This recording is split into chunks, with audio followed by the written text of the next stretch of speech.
Hello दोस्तों, मैं आपका स्वागत करता हूं आपके अपने ही यूट्यूब चैनल पर। आज की क्लास में हम सफलता सीरीज का सेकंड क्लास कवर करने वाले हैं। जो भी बच्चे इस क्लास में नए हैं, मैं उन्हें बता देना चाहता हूं कि हम यहां पर झारखंड उत्पाद सिपाही का जो एग्ज़ाम होने वाला है 2025 में, उसमें उसके थर्ड पेपर में आपसे साइंस के 20 क्वेश्चन पूछे जाएंगे। तो उन्हीं 20 क्वेश्चन को हम सफलता सीरीज के माध्यम से कवर करने वाले हैं, जिससे आपको एक आइडिया हो जाएगा कि 2025 के उत्पाद सिपाही के एग्ज़ाम में आपसे किस प्रकार के साइंस से क्वेश्चन पूछे जाएंगे। और मैं आपसे वादा करता हूं कि इस सीरीज़ से आपको एक भी क्वेश्चन बाहर नहीं जाएगा। तो चलिए हम इस क्लास को स्टार्ट करते हैं। तो इसमें आपको देख सकते हैं पहला क्वेश्चन दिखाई दे रहा है कि जो फर्स्ट नंबर क्वेश्चन है यहाँ पर है, देख सकते हैं कि श्वेत रक्त कण का जीवन काल कितना होता है। जो हमारे बॉडी में श्वेत रक्त कण होता है वे उसका जो जीवन काल कितना होता है, तो इसका सही जवाब है ऑप्शन सी 2 से 4 दिन। तो श्वेत रक्त कण का जीवन काल कितना होता है, तो 2 से 4 दिन, यानी कि ऑप्शन सी इसका सही है। तो चलिए अब हम आगे बढ़ते हैं क्वेश्चन नंबर 2 की तरफ। क्वेश्चन नंबर 2 में आपसे पूछा गया है कि छिपकलियों के अध्ययन को क्या कहते हैं। तो इसका सही जवाब है ऑप्शन डी सोरोलॉजी। जो छिपकलियों का अध्ययन है उन्हें क्या कहा जाता है, तो सोरोलॉजी कहा जाता है। तो चलिए अब हम आगे बढ़ते हैं क्वेश्चन नंबर 3 की तरफ।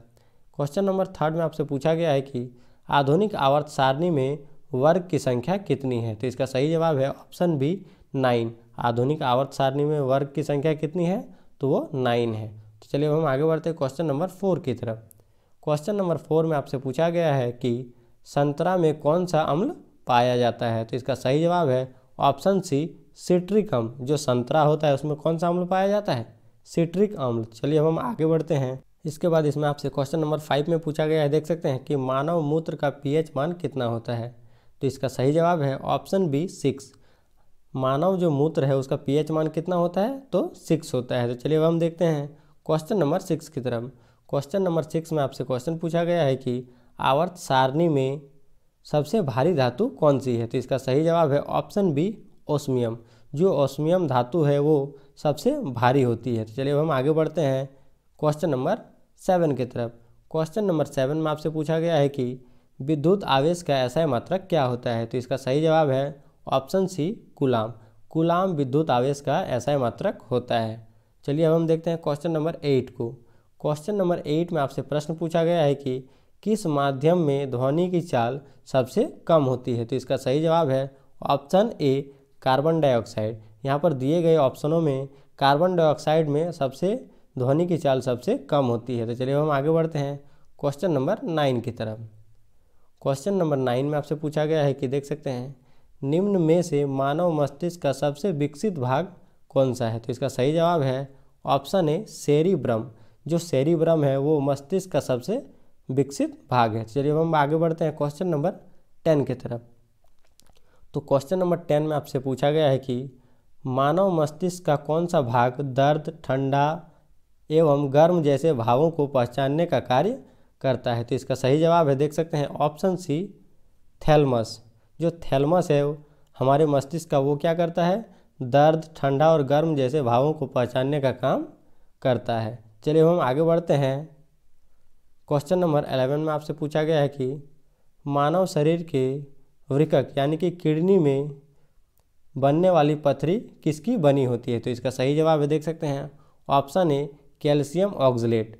जो हमारे शरीर में किडनी में पथरी बनती है वो किस चीज़ की बनी होती है, तो कैल्शियम ऑक्सलेट की। चलिए हम आगे बढ़ते हैं क्वेश्चन नंबर 12 की तरफ। क्वेश्चन नंबर 12 में आपसे प्रश्न पूछा गया है कि मानव शरीर में सबसे अधिक मात्रा में कौन सा तत्व पाया जाता है। तो इसका सही जवाब है ऑप्शन डी ऑक्सीजन। तो चलिए अब हम आगे बढ़ते हैं।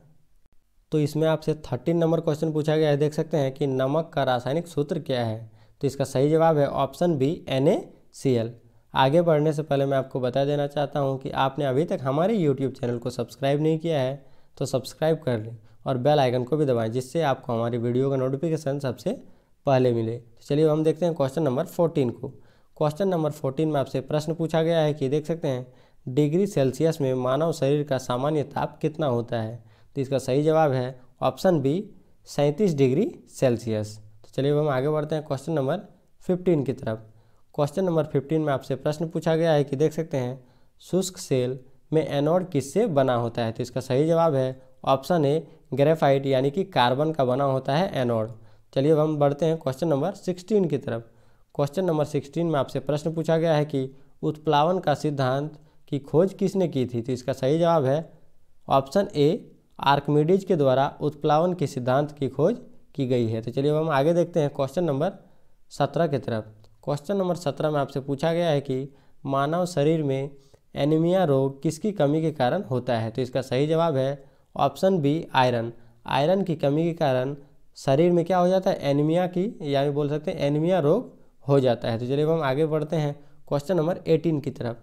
क्वेश्चन नंबर 18 में आपसे प्रश्न पूछा गया है यानी कि 18 नंबर कि मानव में हैजा रोग किसके कारण होता है? तो इसका सही जवाब है ऑप्शन ए जीवाणु। जीवाणु के कारण मानव में हैजा रोग होता है। तो चलिए अब हम आगे बढ़ते हैं क्वेश्चन नंबर 19 की तरफ। क्वेश्चन नंबर 19 में आपसे पूछा गया है, देख सकते हैं, ध्वनि ऊर्जा को विद्युत ऊर्जा में परिवर्तित करने वाले यंत्र का क्या नाम है? तो इसका सही जवाब है ऑप्शन बी माइक्रोफोन।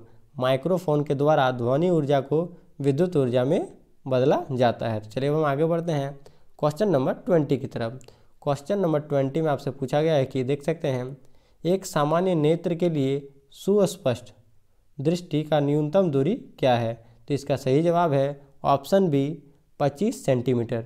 जो सामान्य दूरी है सामान्य नेत्र के लिए या बोल सकते हैं एक स्वस्थ नेत्र के लिए, तो वो कितनी होती है न्यूनतम दूरी? तो 25 सेंटीमीटर होती है। तो इस प्रकार हमने आज के सेट में बोल सकते हैं आज की क्लास में हमने क्या कर लिया है 20 क्वेश्चन कवर कर लिए हैं। आई होप अगर ये वीडियो आपको अच्छा लगा है तो हमारे चैनल को लाइक शेयर एंड सब्सक्राइब जरूर करें और